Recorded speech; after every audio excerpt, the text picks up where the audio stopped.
ఒక నిశ్శబ్దమైన పచ్చని అడవిలో మెరిసే చిన్న నది దగ్గర అందమైన ప్రకృతి మధ్య చిన్న పక్షులు నివసించేవి. ఆ అడవి మధ్యలో ఒక పొడవైన బంగారు మామిడి చెట్టు గర్వంగా నిలబడి ఉండేది. అదే పక్షుల ఇల్లు.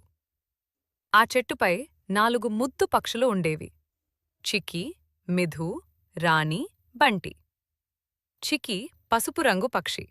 చిన్న రెక్కలు ఉన్నా అతనికి పెద్ద జిజ్ఞాస ఉంది. మిధు నీలం రంగు పక్షి. ఆమె చాలా దయగలది, ఎప్పుడూ అందరికీ సహాయం చేసేది. రాణి గులాబీ రంగు పక్షి. ఆమె పాడే పాటలు అడవంతా మధురంగా వినిపించేవి.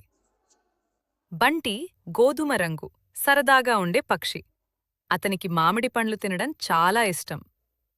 ప్రతి ఉదయం రాణి పాటలతో పక్షులు మేల్కునేవి. సూర్యుడు నెమ్మదిగా ఉదయించేవాడు.